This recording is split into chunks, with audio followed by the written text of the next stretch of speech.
because I'm sick of these experts out there in the industry who are sitting there teaching this crap and they don't actively do it. If you're good at what you do and you want to learn the skills, they should be able to show you how to do it and be actually in the trenches. What's up everyone, Starr here. I hope you guys enjoy this training that I did on why role-playing could actually be hurting you.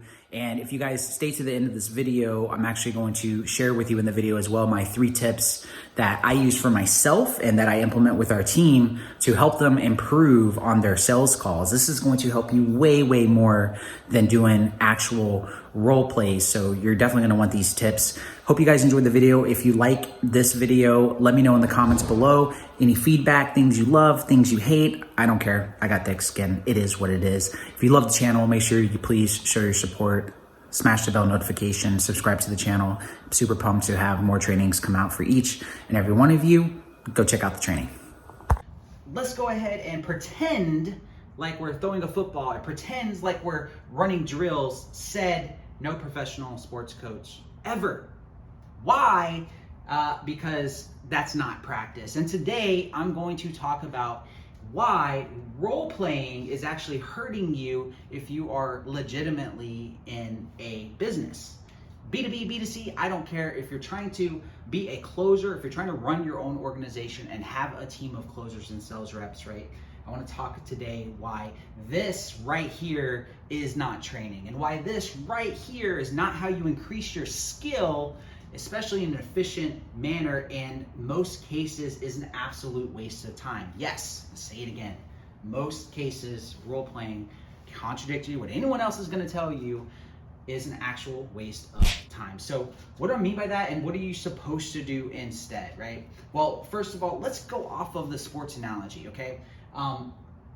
And when it comes to actual sports, right, you don't go and consider like playing pretend of throwing a football, right? You just actually go out and do it.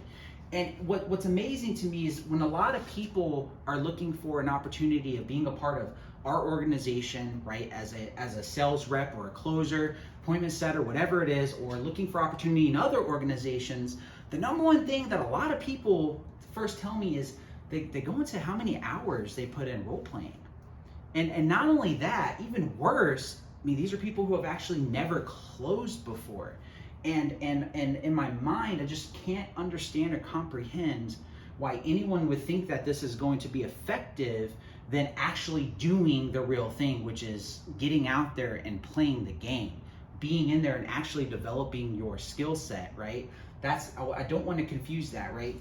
The role playing and playing pretend,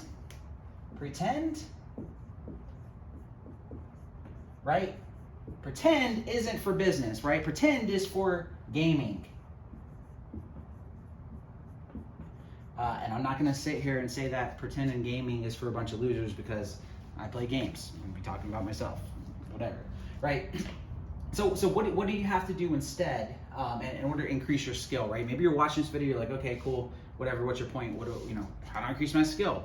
Or how do I get people in my team to, if not this, right? This should never be the first step of an organization of putting in times just playing. I don't even care if you've written out a script and you want just like people from day one to just go and regurgitate and test it out. You know what the best testing is? Action.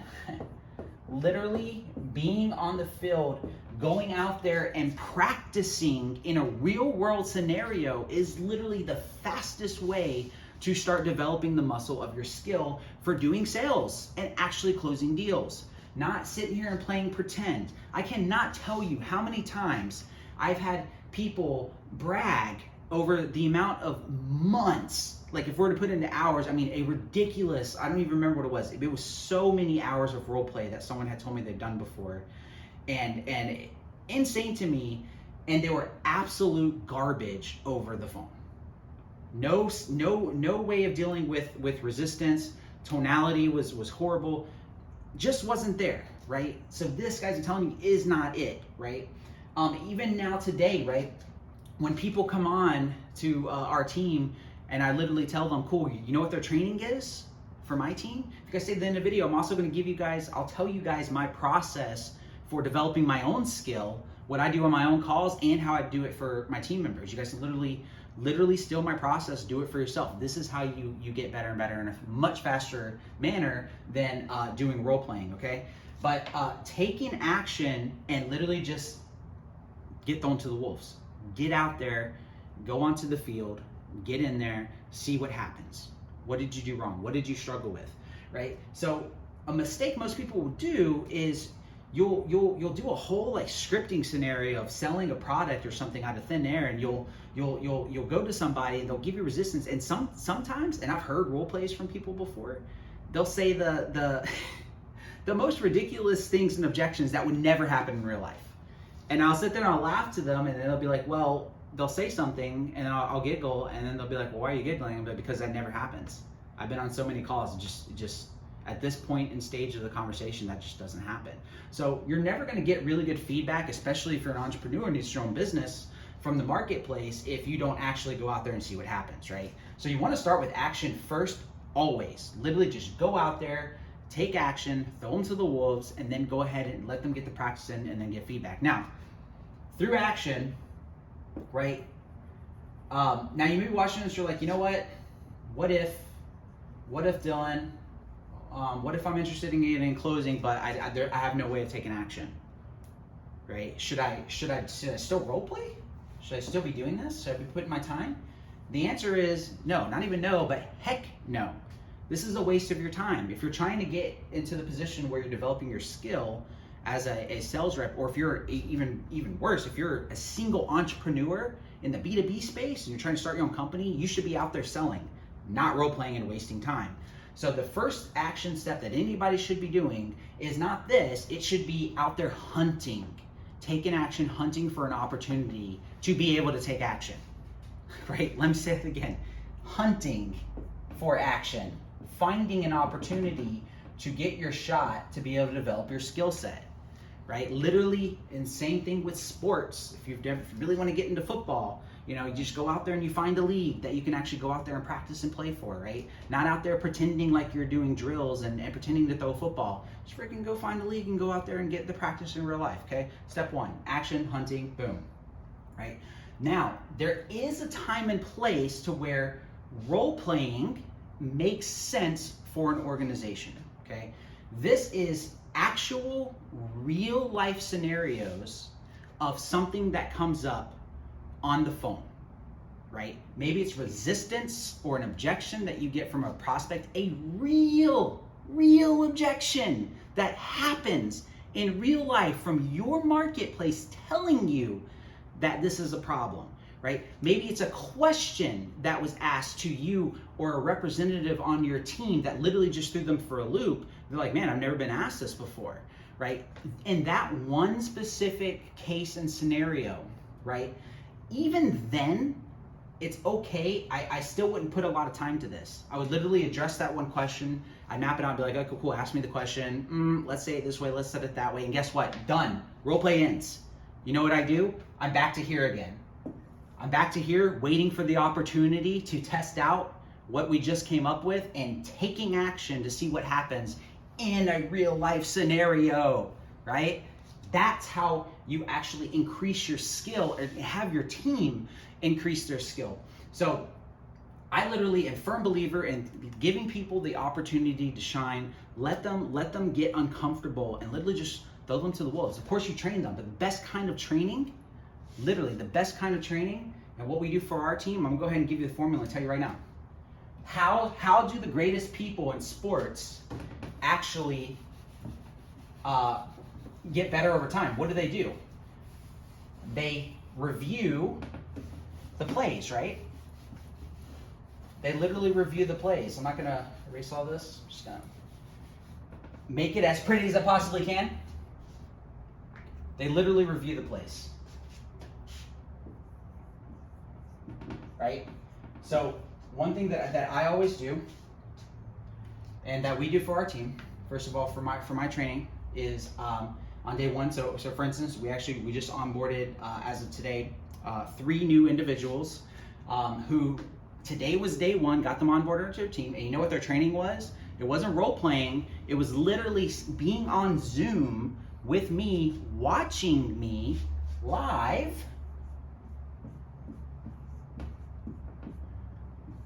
not role-playing in front of them, but taking action in front of them. Literally, this is the best training process you can ever do for your organization. That's it. Going live right in front of them. It's funny when I take on new people too, they're like super shocked. Oh, what are we doing for training? Are we role-playing? What are you doing? We're gonna go over and like, why don't you just hop on Zoom and just watch me do it? I think if you saw me doing it, that you can duplicate and model it and at least be a little comfortable before you hop on. And they're just like, wait, seriously? Yeah, seriously, it's the best training, right? And this is even one reason why I'm doing this video, because I'm sick of these experts out there in the industry who are sitting there teaching this crap and they don't actively do it. If you're good at what you do and you want to learn the skills, they should be able to show you how to do it and be actually in the trenches, right? Firm believer in that. So doing it live in action. Now, after this step, in order to develop your skill, what if you're solo? What if you're not managing a team? Can't go live. How do you actually increase your own skill set? Just like in sports, you have to actually watch the video. You got to watch the tapes. You can't watch tapes if you don't record. This is what I know this seems so basic, what I'm about to tell you. Sounds so basic, but it's so important. So important. You must record everything. You must record everything. If you are running a team and managing a team to a fault, you must record everything in order to review and train your team members. You must record all your own stuff. And it's funny, when we had a team a couple years ago, someone asked me about what I was doing for my own training. And I told them that I literally just go through and I just listen to my own calls. And I'm going to teach this to you right now and give you my formula of how I review my own stuff. But you must record everything. And now, it sounds simple. Shout out to my boy Funk here. He gave me this. I'm literally stealing his line. Sounds simple, but I never said it was easy. Simple, but not easy, right? Because sometimes you forget. Sometimes it's a pain to literally track everything. It's a pain to treat your closing career or your company like a legitimate business where numbers actually matter. Oh, shocker. Oh my gosh, wait, what? What? To be successful, everything's a numbers game? To have a business and make money and get commissions, I have to track numbers? What? Yes, you gotta track numbers. Welcome to 2021, the real world. This is how it works. That's how it works. If you don't like to record and you don't like to track numbers, what are you doing here? Don't get in the game. I didn't make the rules. I don't make the rules in sports, right? Gotta follow the rules to be successful. You gotta follow the fundamentals. This is literally it. Record everything. Simple but not easy. So, record everything. So once you record everything, what should you look for and how can you improve? Okay, so step one, I already told you. If you guys are watching this and you're trying to actually make this a skill and you want to get good, you have to be able to take action. Stop the role play crap. Let's kill that, please. Done. If you walk away with anything from this video, promise me in the comments, say, I promise I'm done with role plays. Comment it down below so I know that you're serious. I promise I'm done with role plays. If you take anything away, kill it. Done. You're welcome. Saved you so much heartache.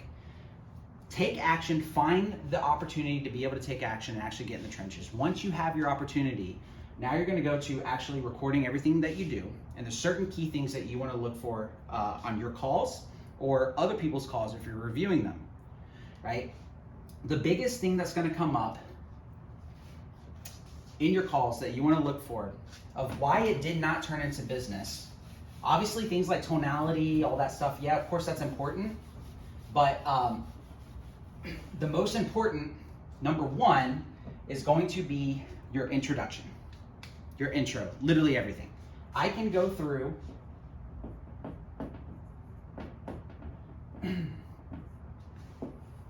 I can listen to my calls or look, and this is so crazy. I have this down to a science, I'm not even kidding you, where I can look at the numbers of on my team based off of how many text messages were sent out, how many dials were made, how many calls did they take, how many people were enrolled, how many people went to this step.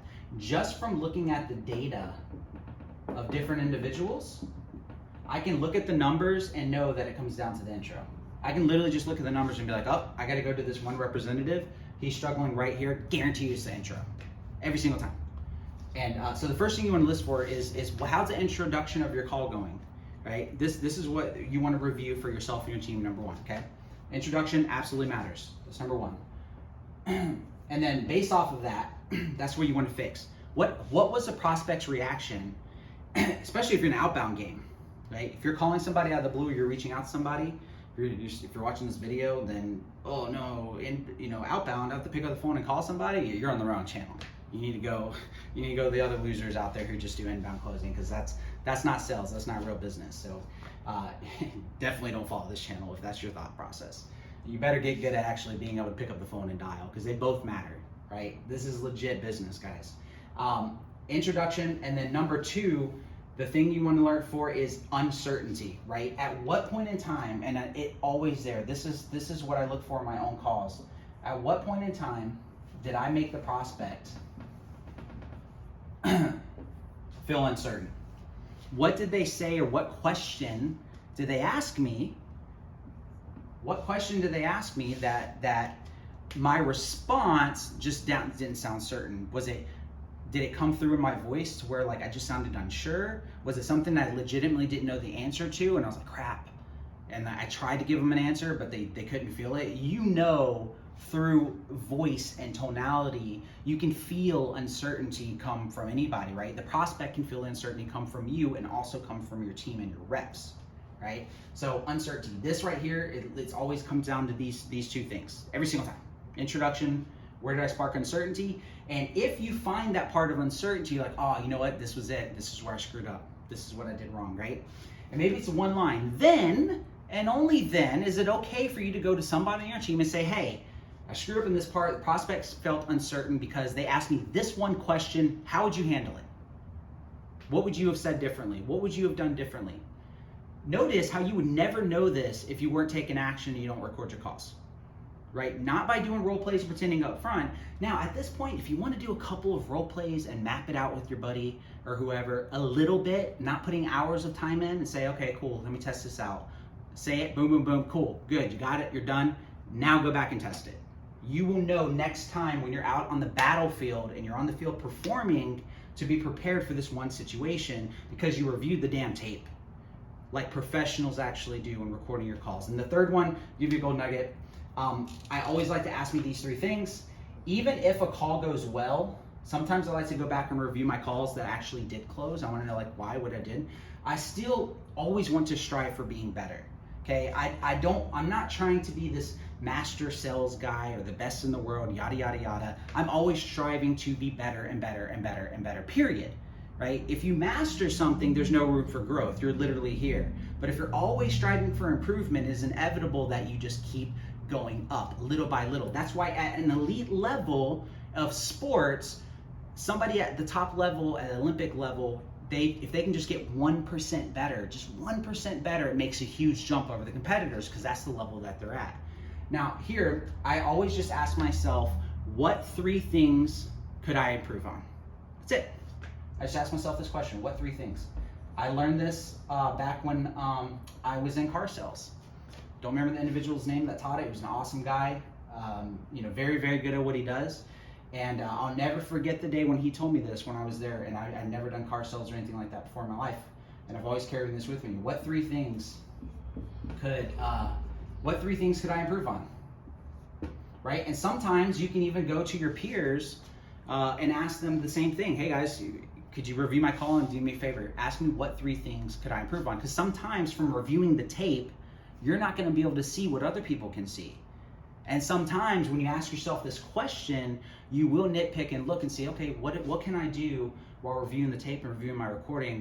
What do I know? Everything went well. I still closed this deal. Or you know what, my intro was solid. This was a little bit uncertain, but what 3 things can I improve on? What could I have done better? Just so it's always there and you know what to focus on to improve over time. This right here, I'm telling you, this is literally the best way to literally increase your skill at an exponential rate and will crush role play every single time. Period. You want to get better and you're serious about improving your skill, you're trying to grow your business or have your team actually perform, and you want to obsess over producing results, obsess over your KPI, your numbers, and reviewing the tape, literally follow this, kill role playing, and make taking action and operating like a legitimate business and focusing on what matters, right? Being out in the field, putting in the numbers, developing that muscle, developing that skill, and you as a closer or an entrepreneur or managing your own team, especially if you're in the B2B space, you're gonna win every single time. This is literally the best form of doing this type of training. Let me know your thoughts in the comments below. Give me some feedback on the video. Let me know what you want to see next. I have a lot of amazing things coming in the works and a bunch of awesome trainings that I'm gonna be showing you from behind the scenes that I'm currently training our team on today. So I'm super excited to share those trainings and those Zooms with you as well. Make sure you like and subscribe to the channel to get notified to see more, and I'll see you guys in the next video.